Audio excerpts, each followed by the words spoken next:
mean or frustrated. It's just they've got work to do. We've got systems to bust, and we've got to pave new ways for bringing in what they're here to bring in, which I'll talk about in a little bit. So with that type of energy, you need to be a little bit more aggressive. You need to be you kind of have a little bit of an attitude sometimes, but you need that. So right now, what we're going through is a huge transformation that you guys are all aware of in the world, and the indigo energy is at the forefront. Politically, in the medical field, we have an indigo president. So Obama is an indigo. Mm-hmm. That makes sense. Yeah, Nancy Tappy actually shared that with us. That makes a lot of sense. But the power can work It's both about ways. change. Yes. You betcha, you betcha. Now the indigo energy is a strong energy, but there are some indigos who came in to be the polar opposite. So you do have some energies that are here right now that are here to create change and unity and love and compassion and all the things that are bringing and anchoring more light here. But then you also have some indigos that are doing their job to keep us on our toes. And it's not about good or bad. It's each part. There's the yin and the yang that we need to have here. You cannot know the light unless you've experienced the dark. So this particular soul group that's here right now, these indigos, they come with them sort of a group of characteristics and personality traits. However, it's not about labeling them as specific, because no two indigos are alike, just as no two people are alike. We're all unique individual expressions of the divine. But as the soul group, they come in with this vibration. Now, each of us comes in at a certain frequency. They come in at a frequency which allows them or allots them to have more awareness of who we are as divine beings. It allows them to, many of them have more intuitive abilities, psychic abilities, much more creative. They're right brain thinkers. So the way they perceive the world is very different than everybody else. Their bodies are different. Their DNA is different. They have more strands of DNA activated than somebody that's previous generations prior to indigos. So for them, the way they sort of jump out into the world is, I'm here, let's go.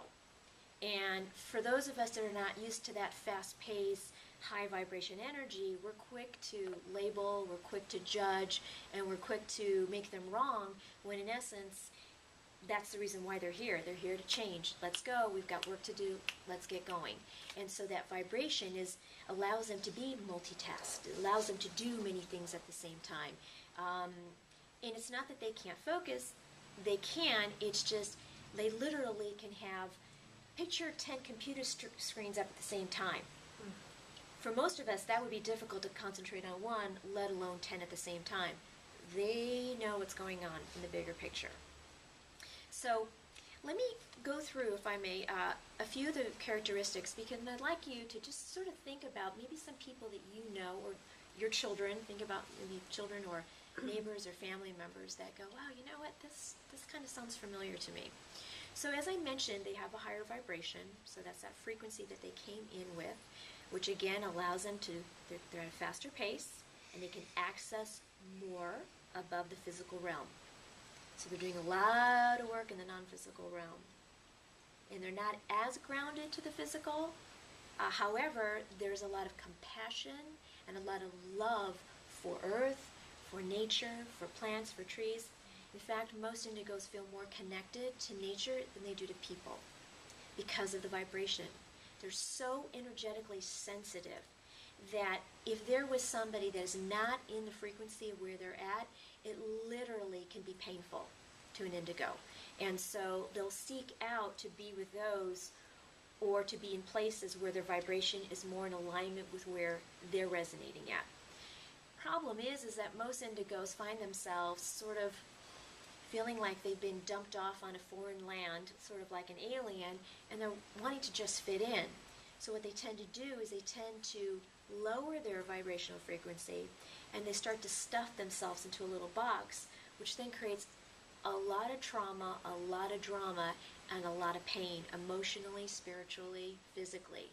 And as you mentioned about Nelson Mandela's, is that you shrink when in essence we're very expansive beings. And that's really what we're here to do, is we're here ushering in a new way of being.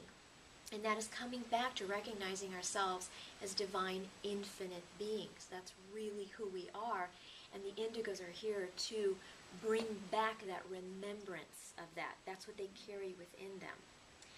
They can easily be bored. So if you mention people where after a while it's like, okay, I've done this, next.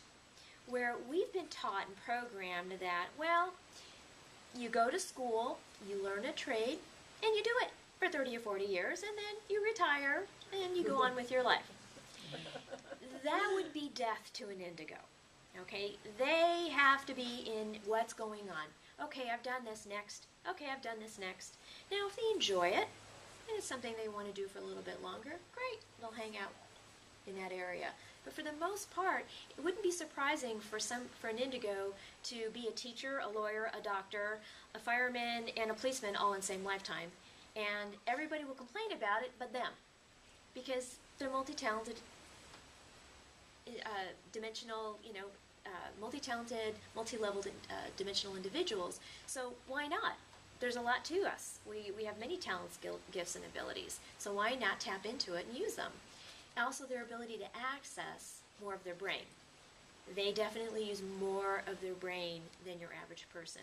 So they think quicker too. And most of them can solve a problem very quickly. Very quickly. They get it. The tagline for indigos is they get it, and everybody else doesn't. They can look at a problem and in 2 seconds figure it out. Indigos in a workplace are a real menace to their boss. Real menaces, and to their coworkers who want to do things the old ways. They can see a problem and they can say, okay, you can do this and you can do this, where everybody else wants to take 10 steps. It's very frustrating when you have the answer. You know, you've seen it. You've already downloaded the information. You've seen the entire blueprint of everything that's going on, and you've got the answer. So indigos are struggling right now, more so, well, they're struggling, and it's getting a little bit easier because more people are becoming more, they're recognizing more of the indigo energy, and people are talking more about it. However, it is frustrating because until we reach that critical mass, which we're almost there, where those of us that are resonating to the indigo energy are more saturated in the society, until, right now, until that happens, we're sort of still having to kind of deal with this world reality, which goes against everything that we're programmed to believe is true. So I kind of equate it to, if you picture Windows 95, not even what we're at right now, but let's just say Windows 95, which was a basic program that we used to use. So picture indigos is like Vista 2050. And most people are still operating, let's say, at Windows 95. So what we're doing is we're still wanting to take this old information and we're wanting to put it into their database. Well, can a newer computer system work with an old software program? It's not going to compute, and vice versa. So if I take a new program and I put it into an older computer, it's not going to register it. It doesn't have the power.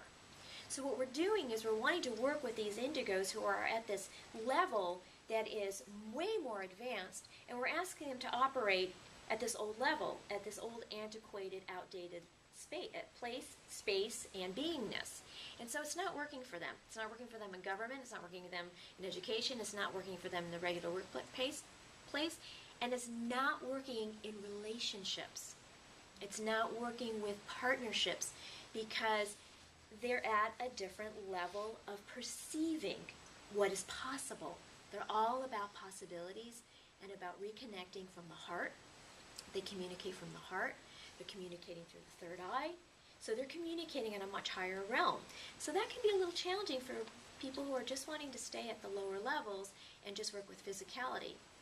They're not as interested in physical things as most people are, especially money. Money's not a big deal to indigos because deep down inside they know that they don't see the purpose of it because they know that where we're headed is beyond that. The mentality that created it is not of integrity. It doesn't make money wrong or bad. It's being able to teach indigos to be able to use